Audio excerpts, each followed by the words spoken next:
I would like to invite our District Director of District 51, who serves almost 3,000 Toastmasters members from KL up to Northern Malaysia. Welcome distinguished Toastmaster Carmen Lu for her opening speech. Hello, everybody. Hi. Can you hear me? Yes, loud and clear. Okay, can you hear me? Hi, good evening, all the members. Welcome to this workshop. Have you wondered when you are delivering speeches or when you are sharing some information, audience may not respond, and you start to wonder whether the points that you deliver is correct, is what they want, and whether you are speaking the correct language that people can understand. I guess most of us have this kind of feeling. But when you have this kind of feeling, how are you going to do? It's about connecting the audience, connect with the audience emotion, connect with the audience's thoughts so that they can get your message. They understand what you're talking about. And today we are going to have this speaker sharing with us how to connect with audience more in depth so that we can really engage with them and they can get the message that we are passing through, and we are able to share our knowledge to help others to improve as well.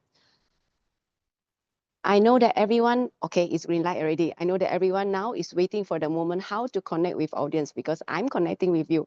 By the way, I'm actually now in Alasta attending Kada Darul Aman Toastmasters meeting. So I'm connecting with them physically and I break halfway here to connect with you all. So I hope that you stay online and then learn how to connect with the audience. And trust me, this skill is very useful, especially at work, because you're going to connect with your audience, your stakeholders, your bosses, your peers, and also your colleagues. So stay tuned for the night and happy learning. Back to you, Ori. Thank you so much, Carmen. Thank you for your inspiring words and your time. So, after listening to the speech from Carmen, I believe everyone is super excited to know more about how to connect with the audience. Next, let's get to know the speaker of today, distinguished Toastmasters Dinesh. He is what happened when you mix a decade of experience in Toastmasters, TEDx stage, and a debate champion brain. Dinesh Jayabalan has spent nearly a decade helping people unlock the power of connection through communication. Whether as a club president, a division director, or a dynamic communicator, Dinesh knows how to engage, inspire, and deliver. So, onwards to the main course of tonight. Are you ready, Dinesh? Yep, I think you can hear me now. Can you hear me? Yes, I can hear you. Let Lovely. us welcome the speaker tonight, distinguished Toastmasters, Dinesh. All right, thank you. Thank you so much for that very interesting and enthusiastic introduction. Probably one of the most enthusiastic introduction I've gotten in a very long time. Hi, good evening, everyone. And this is a Tuesday evening. And here we are speaking about how do we connect with our audience. Can I just get to know everyone's energy level? On the chat box, can you just give me a rough indication if your energy from 1 to 10, one being very very low and 10 being very very high. How is your energy tonight? I just want to get a good gauge before we start. Oh, seven. I'm at a seven. It's because I went for a evening workout class that robbed my happiness for the day. So that was quite difficult. So that kind of brought my energy slightly lower, but it's not too bad. I see seven, six, eight. Okay, then I'm expecting the crowd to be very engaged, very connected throughout this session. So my style is a lot on conversational bits. So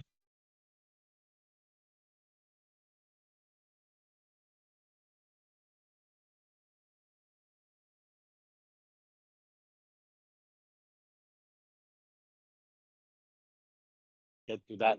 So a little bit introduction about me. Just slightly more non-formal one. So I've been a Toastmaster for about 10 years. I was very fortunate that I started my Toastmasters journey back in the university level. So I actually started this in 2015, about end of 2015, when I joined University of Nottingham right after SPM. So that's when I started. So then I've spent my 10 years really focusing a lot more on the leadership side of Toastmasters because joining Toastmasters already, I was very exposed to debate and public speaking. So I wanted to really sharpen and really work on my leadership skills more than communication skills in that sense. And I think Toastmasters was the perfect place for that because you get to be in so many leadership roles, so many leadership positions that really teaches you a lot about yourself and your style. So that's what I've been really doing and love doing. I was the past division junior director for District 51, a very interesting role that was. And I took on that role still when I was in university as well. So I remember these days very, very, very, 10 years sound very long, but in my head, it's like very, very short because of the milestones of where I was, right? Um, so outside of this formality, being a public speaker, and etc., I love coffee.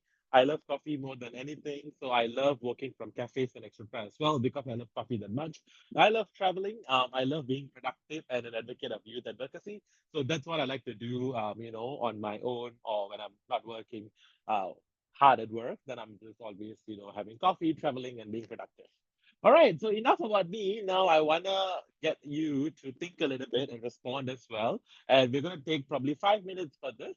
On the chat box, if you're okay to come off mute off video to answer this, that's also fine. I want to know. Let me know why you think connecting with your audience is important. Why do we need to connect with our audience? We keep talking about, okay, we need to connect with our audience, we need to keep them engaged, we need to do this, we need to do that. But why? What happens when you don't connect with your audience? Let's hear some response. Okay, I see Suki saying, get the message through. Cheryl, so that I know whether I'm getting through to them. To deliver effectively, okay. I think everyone is thinking about getting your message to an audience. So if you want to inspire your audience, if you want to persuade your audience, connecting with them is essential to get the message. All right, okay. Any more responses? We can still spend a little bit of time here. Easier to get buy-in later. Okay, yeah, true. I get what you mean as well. That's really also when we start working and then when we start speaking and we want to connect with our audience so that later they adopt to a certain viewpoint of us. Or if we're asking for approval, then it's easier for them to approve what we're asking for.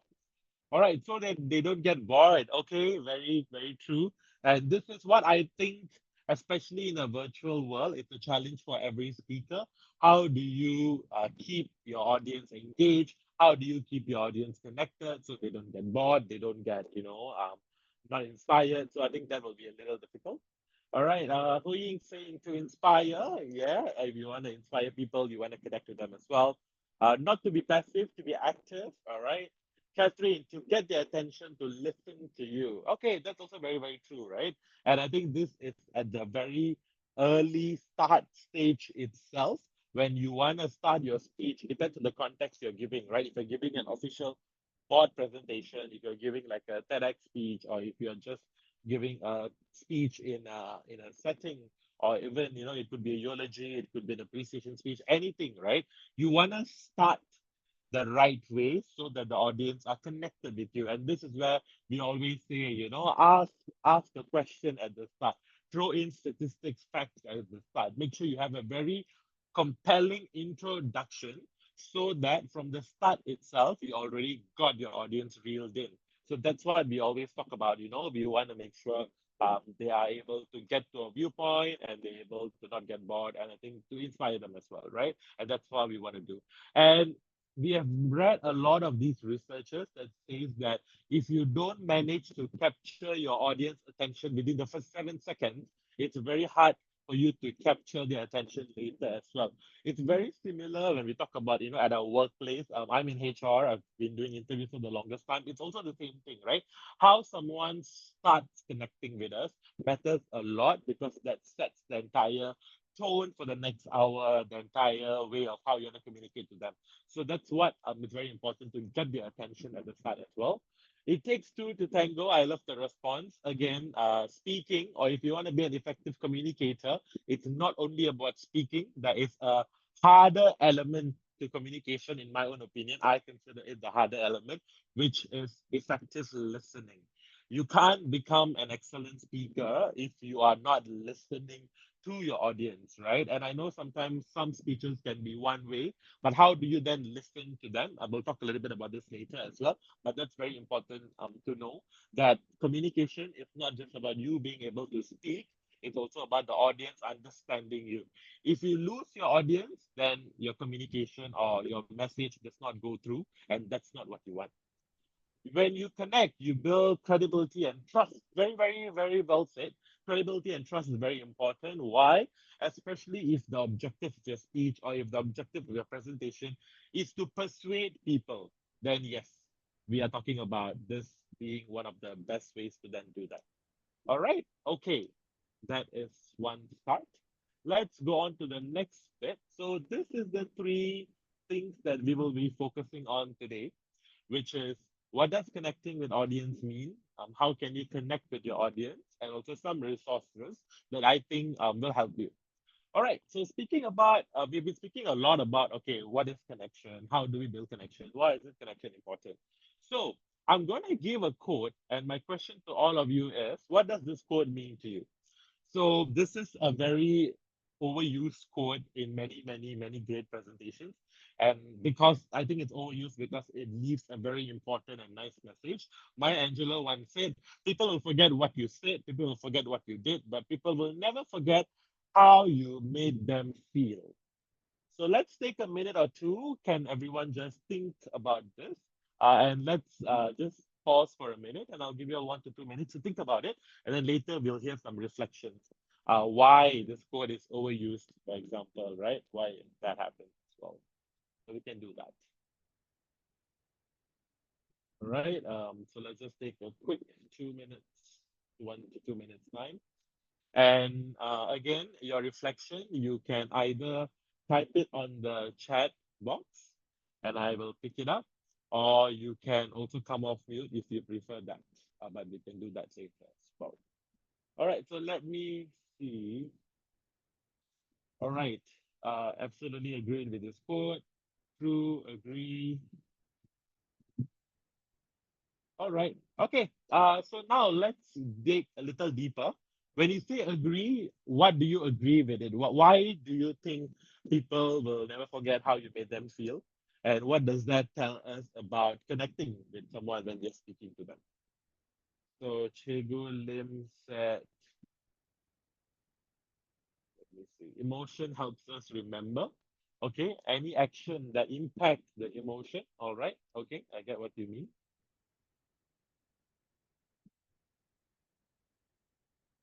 Any other reflections? Why is this then important when you talk about communication or connecting with audience? Why is it important to make them feel a certain way? Juliana, it's a powerful reminder of the lasting impact of emotional connection.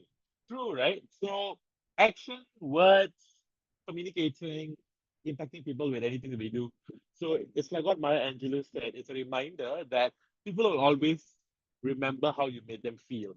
And most of the times in our communication as well, we want our audience to remember us for making them feel something.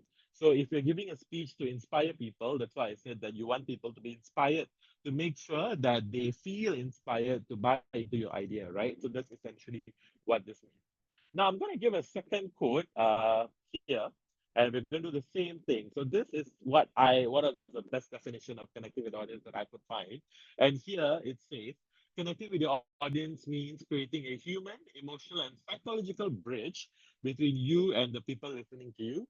So they not only understand your message, but feel it deeply, trust you genuinely, and remember your words long after the talk ends.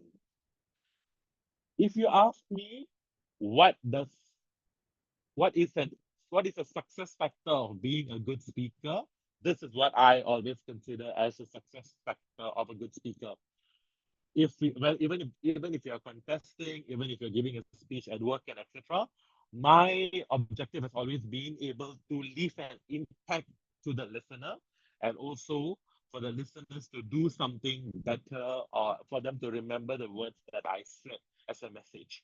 And I think that's why we then talk about why is it important for us to be able to connect with the audience, right? Because we want to be able to leave an impact to the listener so that they remember us even after the entire speech is done, for example. That's why if you remember, if you're into TEDx talks, there could be certain words or phrases that comes to you. There are also a lot of these phrases, for example, we have had Nelson Mandela also always saying really good things, right? About dreaming and, about dreaming is one. And then, of course, Barack Obama speaking about changes and etc. So we always have those lines that we remember a lot. And I think that lines or that phrases that remember, for example, I have a dream. I think all of you probably will remember that phrase, I have a dream.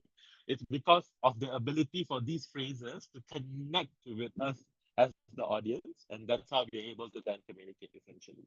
So that's what communication, or when we look at connecting with an audience from a communication perspective, that's simply what I think it means. It really means about the impression you want to land on your speaker. It really means about what do you want your speaker to remember and what you want your speaker to take away from this. All right, let's get into the next bit. Now, I want to talk a little bit about in our daily lives, then what are some of the things that we can do to connect with the audience? And I also want to put this caveat to say that there is no a certain framework or a template for you to connect with your audience. Like I cannot tell you that, oh, tomorrow you go, whenever you're speaking to someone, be empathetic. I can't say that to you to connect with your audience. Like I said, there's no standard template to this because each of us has our own unique communication styles. Each of us have our own way of doing things.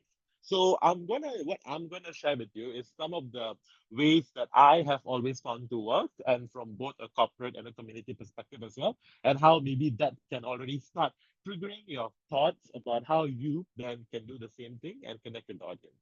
So let's go to the first one. Contextualize your audience. Now, anyone wants to guess what do I mean by contextualize your audience? Maybe anyone want to come off mute so I'm not the only one speaking on a Tuesday night to all of you. What does contextualize your audience mean?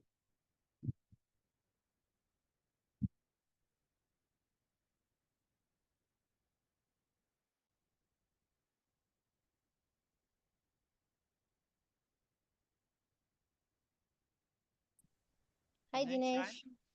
Yes, Janet, go ahead. Oh, I think someone is Oh, was it someone else? No, it's okay. Go ahead, Janet. Okay.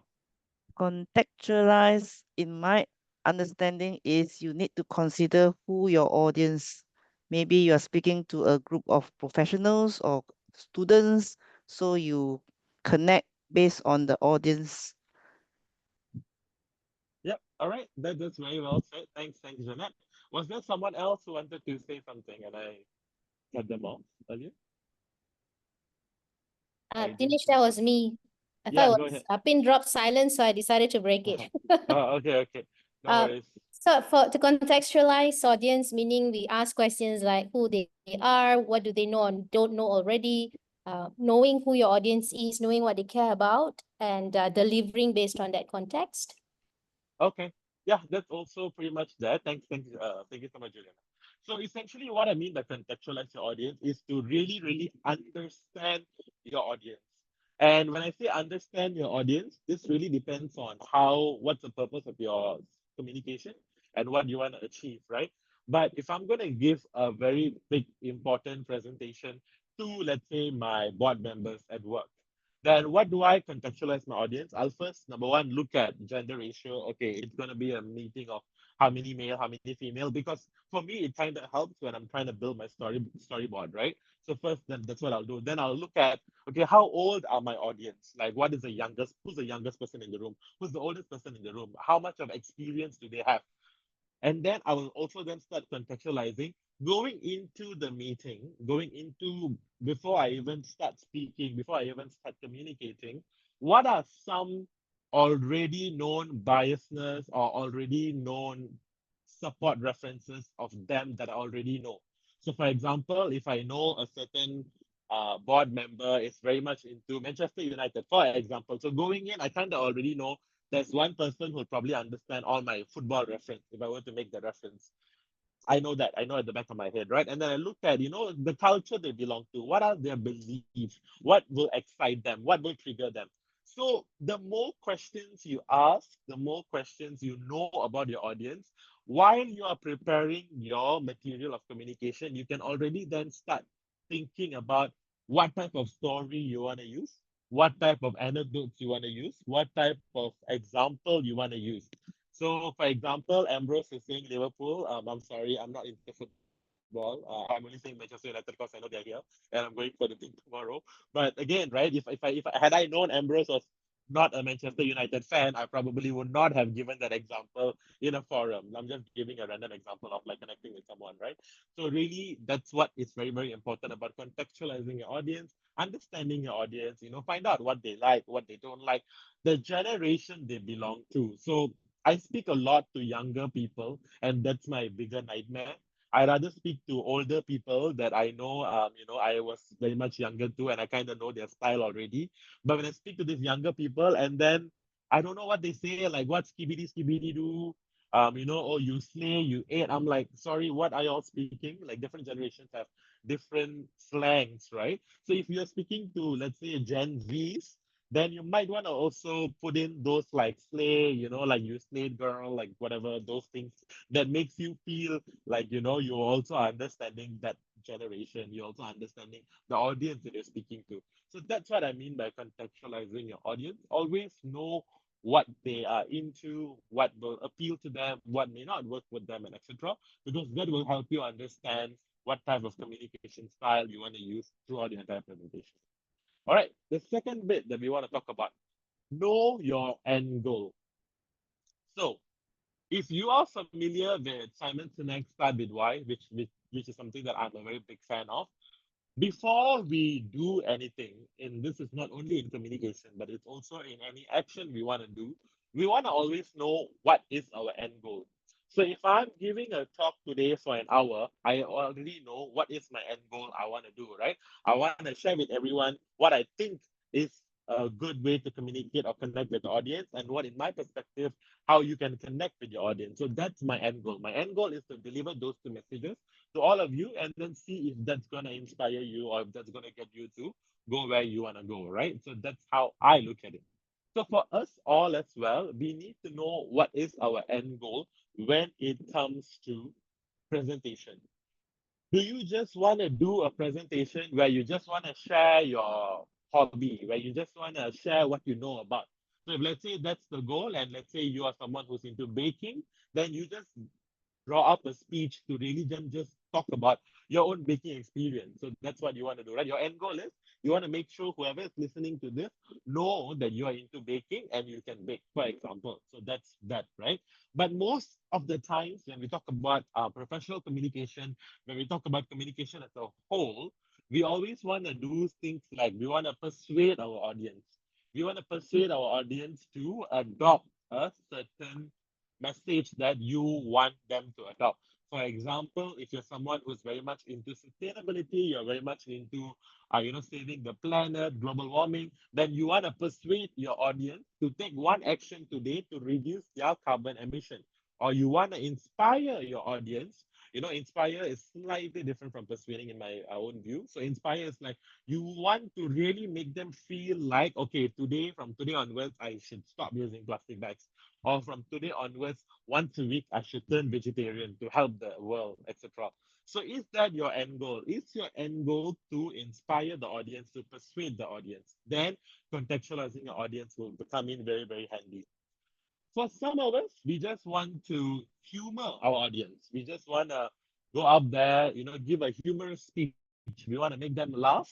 Then you can reduce down on your knowledge. You can reduce down on information that you're bombarding people with, and increase the jokes you want to say, increase the stories that you want to give, increase the anecdotes. Then you start contextualizing your audience, right? Okay, most of my audience are very old, for example, by age. Then I should be able to give examples that they can relate to and not examples that are very Gen Z driven, for example, right? So we can also then look into that bit, really understanding what is our end goal. What exactly do we want to do in the end of the day? And what is it that we really want our audience to take away? So for me, that really helps because if you know that, oh, today my goal is to persuade people, then I will start using data, I'll start using statistics, I'll start using different form of graphs to get people to go to a certain division. So know your end goal because that helps you a lot with connecting with your audience, right? Now going into the third bit, so listening. So this is what I said earlier, where communication is really broken down to me from you speaking and then another person listening, right? So listen to audience's needs is slightly then different from contextualizing your audience because contextualizing your audience is to really understand what your audience are made up of, like the demographics and etc. But the audience needs here means what do you think they want or what do you think they need today that your speech is going to address. So again, if let's say you're speaking in a corporate setting, you want to propose solution A, so you know that the audience that you're going in, they all have this need or this problem that requires solution, and your solution is going to work. So that's why you're going in proposing solution A, for example. So that's one way of how you can listen to your audience's needs. And another way to also listen to their needs is what's happening today globally, right? What's happening today from a political, social, economic point of view.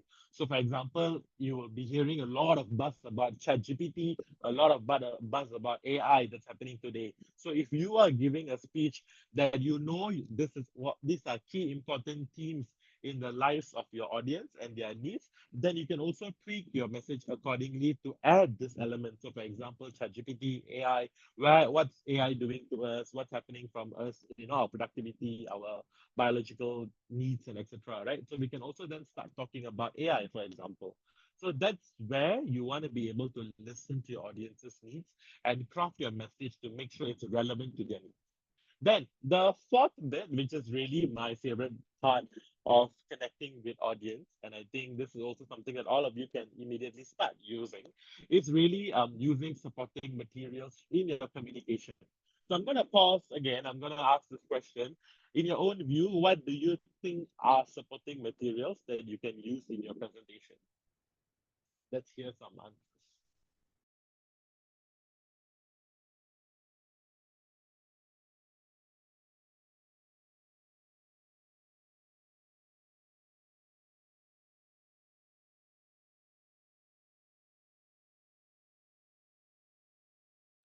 So I see someone saying visual aids. I see someone saying personal experience stories. Perfectly fine, perfectly right as well. And I see some other ones saying perhaps some facts. Okay, post-it notes. Yeah, if you're going to use that as a visual aid or if you're going to use that as a way to support any point, I think I get what you're trying to say. If you want to prove your point and put stuff up, that makes sense. PowerPoint, okay, newspaper, yep.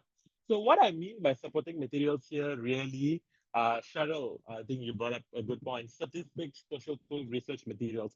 So supporting materials here can mean many things, and this really again depends on the context that you're presenting. But a very powerful supporting material that I love to use, and I think it's where each of us can show our creativity, is really personal stories. So personal stories, anecdotes, you're sharing, you're mimicking an event that happened to you, or drawing inspiration from an event that's close to your heart.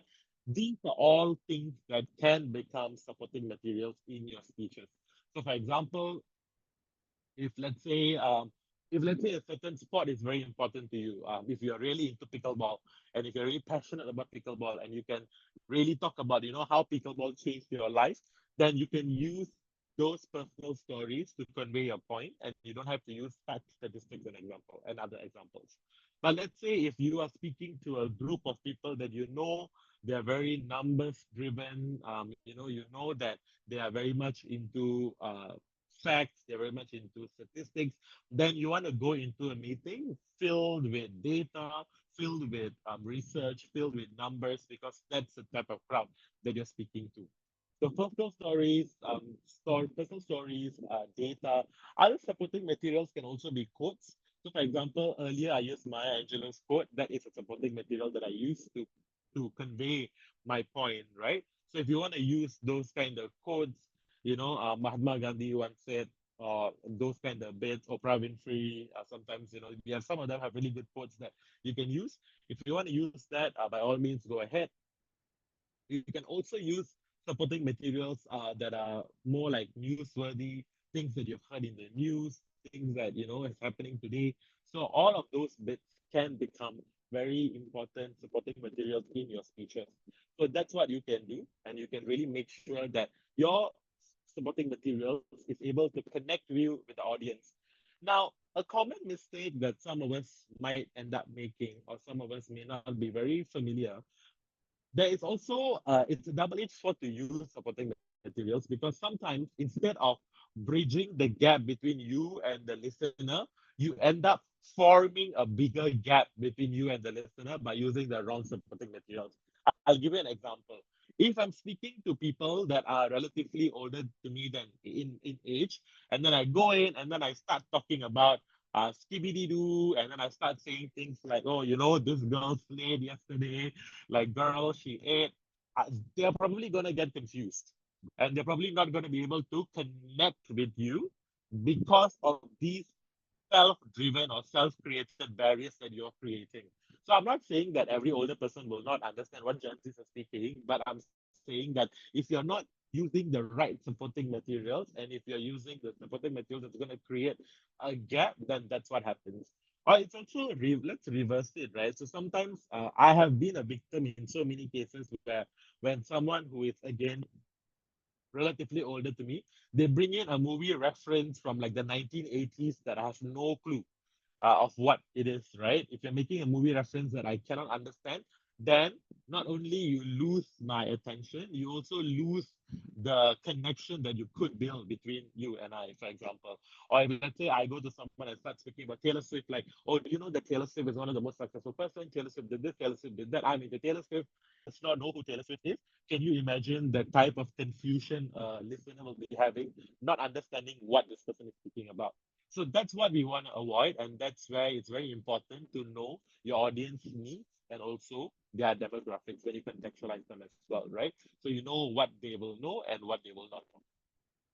Now, having the end goal in mind is something that I already explained earlier, and how this is then important, or why I'm reiterating this is, while you are connecting with your audience, you also then need to lead them to have the same end goal that you already had from the very start, right?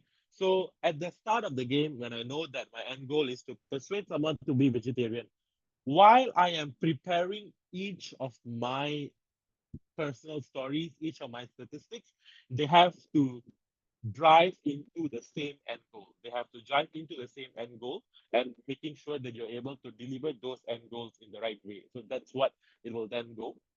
And the next level of connecting with the audience. So a lot of the earlier tips, or a lot of the earlier things that we spoke about, is a lot about the content you use. How do you build your content? How do you find your content? What type of supporting materials you can use? So like I said, asking questions, leaving an emotional impact, thinking about that end goal, having the same end goal to make sure that the audience are with you and you're bringing them on a journey. All of that is really a lot more on the content you do, and this can be done from a content. So if you want ChatGPT to write you, write me a very connecting speech that's going to appeal to my audience, ChatGPT will be able to churn that for you. Where it makes a difference, whether or not you're able to land that connection, it's in your personal style, right? So this is what I said at the very early stage as well, that sometimes there's no template that can fix this, because each of us has different way of connecting with the audience. So what I mean by engage enthusiastically is energy matters a lot. So when you meet your audience, or when you are speaking to someone, be very aware of what type of energy you're exuding. how are you connecting with them? If it's something that is so important, then I will nail down to the idea of like how much eye contact I want to have with this person. If it's something really that important, lah. But if you're gonna go and talk about, oh, let's talk about, a new episode of Netflix that came out, you don't need that much eye contact to have a very engaging conversation like that. But if let's say you're talking about something that's very serious, something that you want them to adopt your viewpoint, then the type of body language you use, the type of eye contact you want to give, all of this will lead to us creating that enthusiasm. So we want people to be enthusiastic to talk to us. So when we are communicating, I will love for everyone to engage with me, like answer my questions, ask me questions, and etc. Because that's a way of engagement that I like, right? So in a virtual world, that's the usual engagement they expect as well. But if it's in a physical setting, you can't get them to be speaking to you. So how do you engage enthusiastically? By really putting your best energy forward, by really, asking the right questions, making sure that the audience don't lose you, so you don't lose the audience, you bring them with you. Pause when it's very, very impactful places. You want to pause for the audience to absorb your message. You want to make them clap for you. You want to make them cheer for you. So these are things that you really want to do to make sure that your audience are with you. The more enthusiasm you show, the more excited you get them, the more engaging they will be. So I think that's something to look at. I see a question. Is that why my boss won't let me MC a formal event? Because I'm very naturally very hyper. I can resonate with you a lot, but I'm slightly on a different end. I like formal event because I like to be composed. So I think my energy is best in a formal event because I can't be dancing, singing, doing all the woo-hoo, ha-ha hyper things that I try to avoid. So I think your boss Cheryl probably that's why. If he feels like your energy is very woo-hoo, then he may not probably think that will be a very good one for a sit down formal event, right? So that could be a one as well. So it's the same thing, right? For example, how you deliver a eulogy will be very different from how you are trying to deliver an impactful presentation. You need to read the room, you need to understand. So speaking about read the room, that is the last bit that I always share about when you want to connect the audience. Read the room. If your jokes are not landing, read the room, and you need to be able to then adapt flexibly. Read the room means every time pay attention to the listener's cues, their verbal cues, their non-verbal cues, all their cues, to know that you're able to understand what they're going through.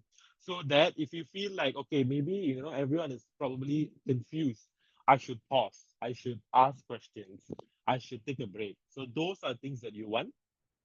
Or if you feel like your audience are very hyper, very excited, you can see the energy, then you can start throwing in more questions, get more response, get more energy flowing. Because the more energy that flows into all these bits, the better it gets, essentially, right? So that's what we want to do. So you want to be able to read the room, you want to be able to connect with people in the right way. So most of the times where what goes wrong when you're trying to read the room and connect to an audience, sometimes what happens is that you may say things that they don't understand. For example, like I said, if you're giving examples of a specific generation that people may not understand, then and if you're seeing this confusion and all, maybe that's also a sign for you to stop doing that. Stop doing those bits, maybe slow it down and try to do other things instead. I think those are the bits that's very, very important and for you to really connect with your audience. All right, before I go to the next bit, is there any question? All right, Amalia has one. So let's see. What to do if the audience are very quiet, especially during online meeting where camera is not switched on? Honestly speaking, if this is like a work thing, I will force them to switch on camera. But over the time in COVID till now, I think I have grown to accept that, sometimes you cannot force people, and sometimes they showing up is already good enough. So it's fine to not switch on camera. So that's what I think of. But Amalia, so when I contextualize my audience, I already know that, these people may not switch on their camera. So what do I do instead of telling people to come off mute? If you realize, I always say, put it on the chat box. Because if you put it on the chat box, you don't have to switch on your camera to do that. Because I already know audience may not be able to, may not want to come off mute. I already give them a solution. Okay, you know, I don't need you to speak, but maybe put it on the chat box so you can still engage with me. So that's how I try to do it. I already know people will not switch on. Actually, I always envision speaking to a blank screen where no one is switching on their video, and you'll see me giving the same energy even if it's a blank screen, because I'm just geared that we already know coming in. That's what I'm expecting. So, Amalia, if that I don't know if that answers the question, but what I'll tell you is, as a speaker, if you already anticipate something is not going to go well, then I would say, as a responsible speaker, have a backup plan. So, for example, if you know people are not going to switch on their camera, they're not going to come off mute, don't lie. Every 5 minutes, ask them, hello, is anyone going to answer my question? Hello, is anyone going to answer my question? You know your audience are not warmed up to do that, so don't do that, which actually may create not a connection. It may actually create a disruption if the person doesn't want to then connect with you at all. So that's what I'll tell you. So try to get them to use the virtual tools, Amalia, like the applause, the raise hand, emojis, chat box. So at least you know you are connecting with the audience. I think that's how I'll answer that, Amalia. And I hope I answered the question. How to maintain the energy, because sometimes feeling nervous has drained me already. So so this one, it's good to know what excites you. It's good to know what gives you energy.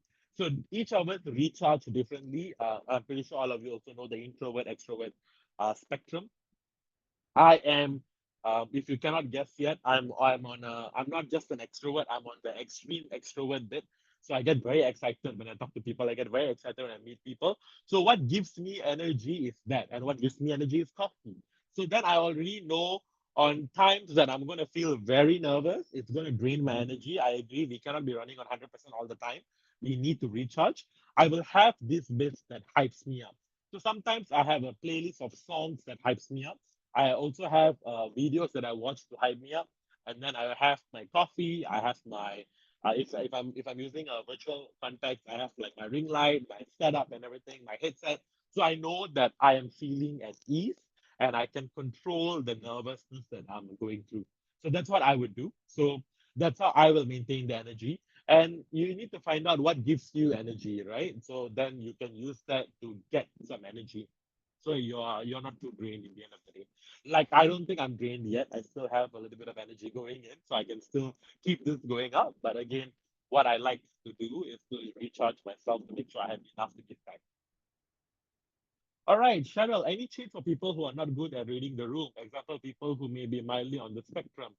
I don't really have an exact cheat, but what I can say is observe as much as you can.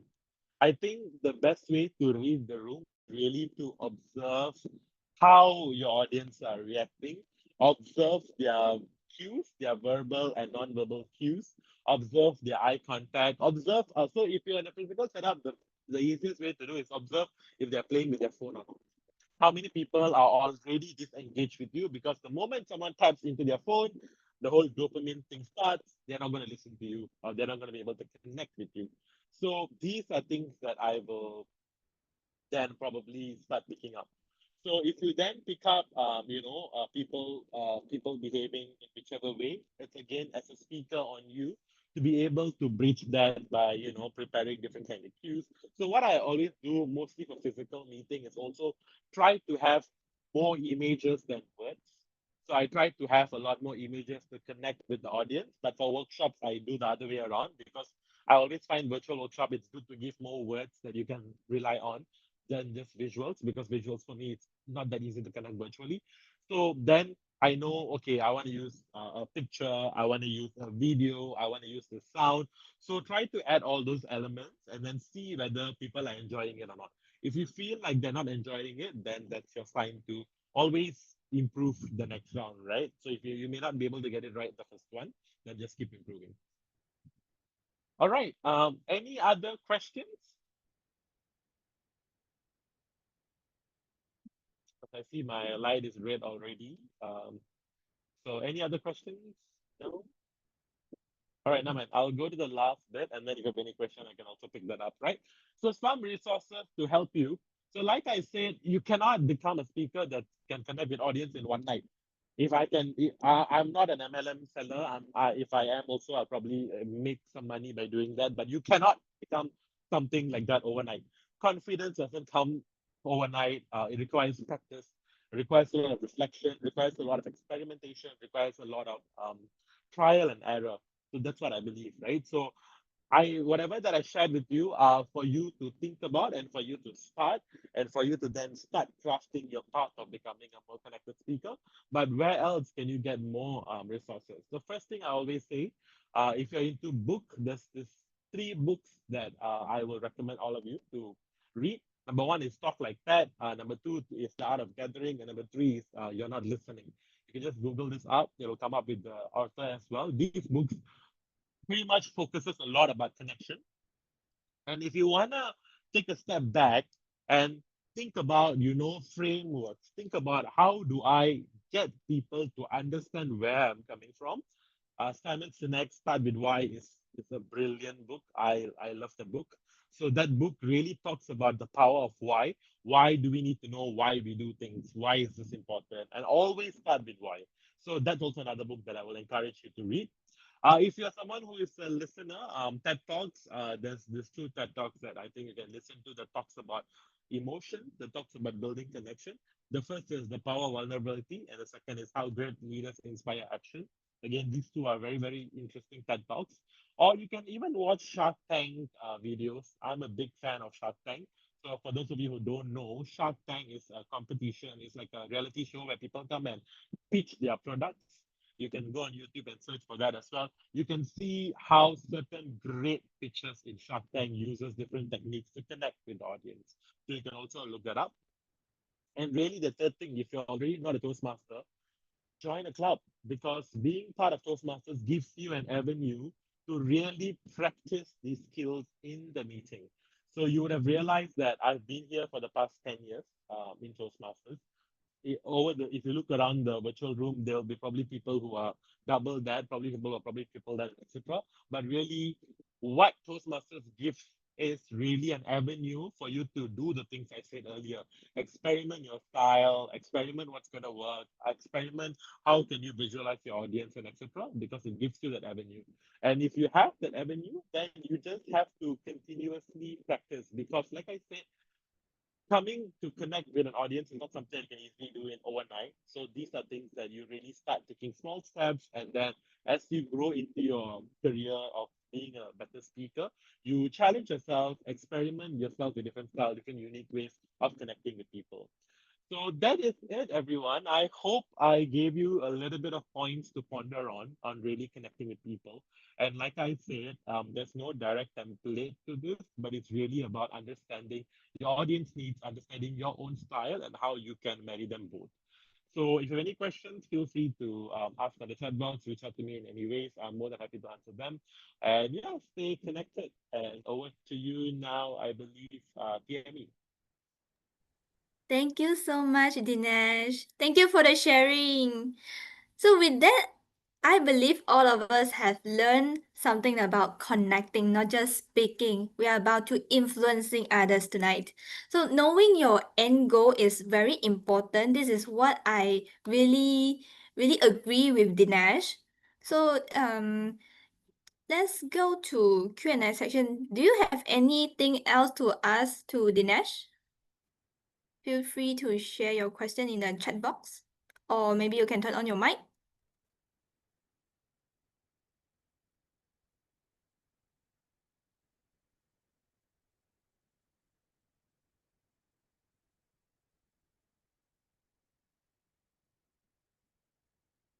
Okay, if we have no more questions, then we can move on to the next slide.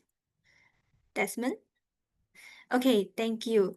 So, as what Dinesh said, knowing your end goal is very important. And talking about end goal, have you ever found yourself in this situation that becoming your obstacles of your end goal. For example, sometimes you might find it difficult to articulate your thoughts very clear, or maybe you find very hard to capture audience attention when you speak. It's like nobody else want to listen to me. My team is not even following my instructions, or maybe you feel a bit stuck in your career progression because even though you put a lot of effort in your work, but it's still stepping on the same side. So with that, I would like to introduce you the Gym of Public Speaking and Leadership Skills, Toastmasters International. So public speaking and leadership skills are just like our muscle. You got to work on it. And that some of it might think that, okay, Toastmasters, is it a bakery class? No. It has nothing to do with bread or bakery. It's just better speakers. Okay, so back in 1924, Dr. Ralphie Smedley has worked in YMCA in California, and he noticed people were terrified of giving toasts at events. So he created a space for them to practice public speaking, like a rehearsal room for real life. And today, this idea has grown into what we now call Toastmasters International. It's a community with over 270,000 members in more than 14,000 clubs across 115 countries. So, how is this possible? It is because this community has a proven structure to train your communication and public and leadership skills. That's why today we witness so many excellent speakers like Dinesh and Carmen. And next. Okay, why join Toastmasters? Because you will be benefited from these 8 areas. But here I just want to highlight the main 3, because in our regular meeting, we practice PIE, P-I-E, PIE. Again, not the eating pie. P stands for prepare speech, where we train our content, structure, and confidence. That's where you sharpen your presentation skills. I, impromptu speech, which means when you are invited to the stage, I will give you a topic. And without any practice, you will need to think critically and deliver a speech.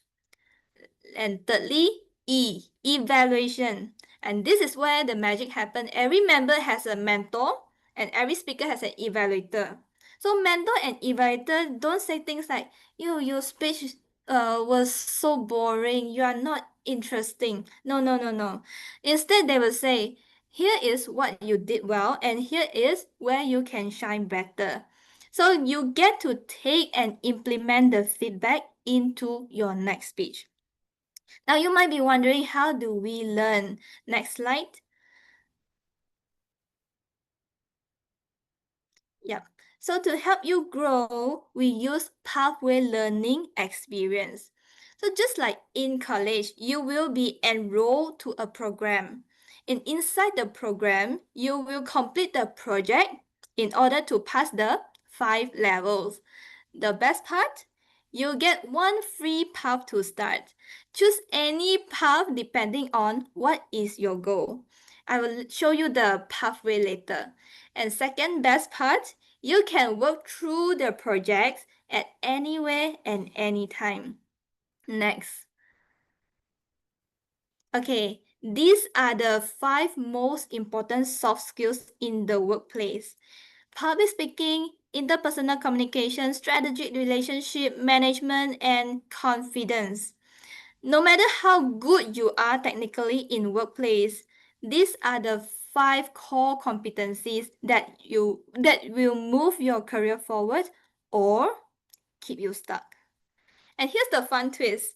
Toastmaster program just so happened to focus on all 5. Is it a coincidence? Maybe, but what we sure is it will help you to grow all 5 in real time, real place, and real situation. And all of this we will learn through the 6 pathway. Next.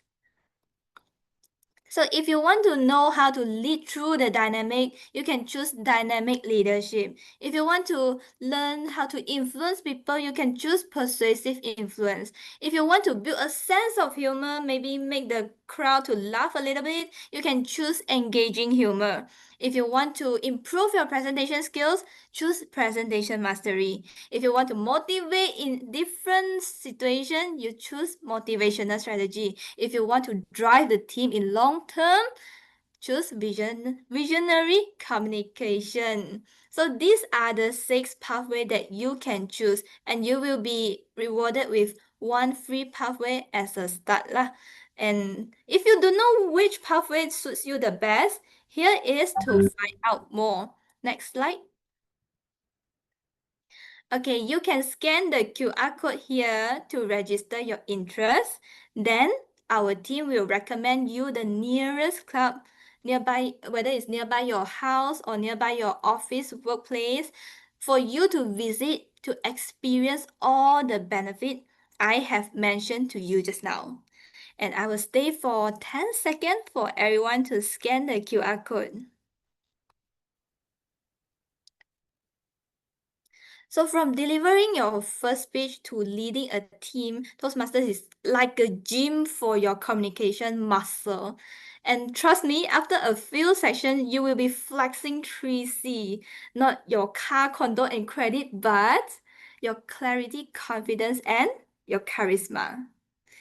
If you are curious to learn more, please scan the QR code and our team will like to help you to grow.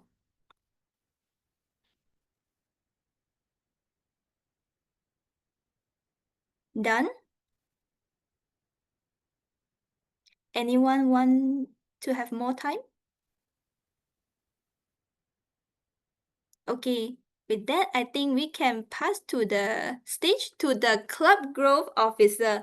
Let's welcome Hui Ying.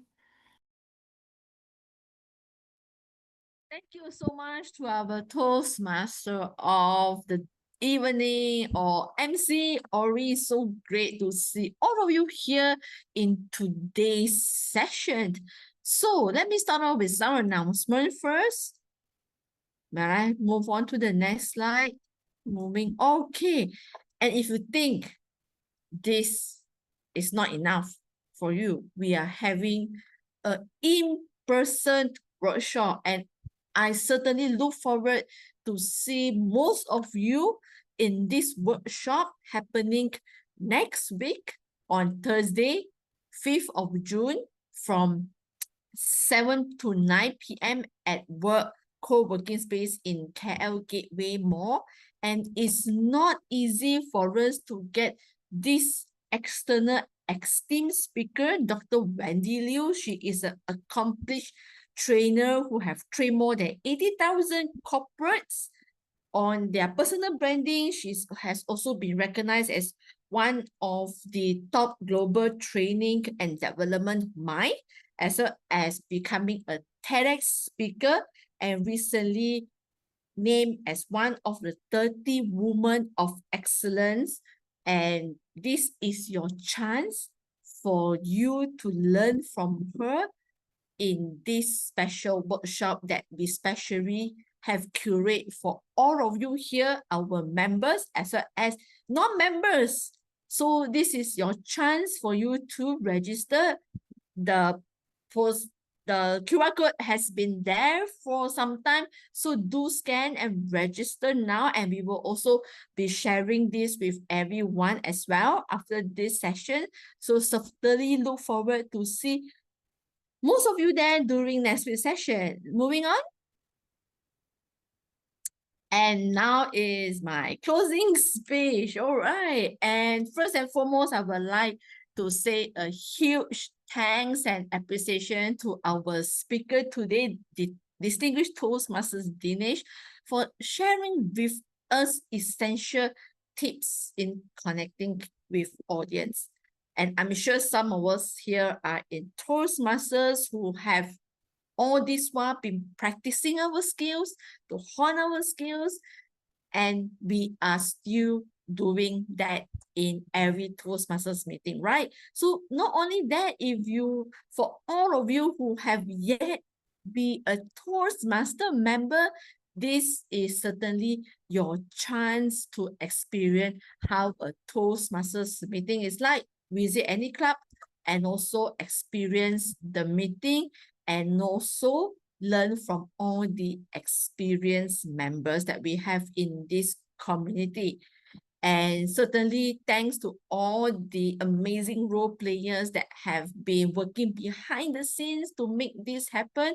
And the in-person session next week will be the finale of the communication and leadership communication series that we have planned for all of you from the month of February till June. So next week is the finale, and certainly we want to see as many of you as possible during that session because it is certainly something that is beneficial. So thank you to Dinesh, who is our speaker for today's session, and also to all the role players, and especially to all of you who are present in the session today on a beautiful Tuesday evening. And I wish all of you a good night ahead and look forward to see you in our future Toastmasters event as well as in some of the club meetings for all the members. So thank you so much. And yes, here is the QR code again. Scan to register your interest and we will get in touch with you to recommend a club that may be near where you work or near where you stay so that you gain the experience as what we have gained, because Toastmasters is not only a platform to build better speakers and leaders, but a platform that change life. Because I'm sure every member in the Zoom room today, somehow Toastmasters have impacted their life in whatever way, be it in their leadership or in their communication journey. So let's scan this QR code for those of you who have yet to do that, to register your interest.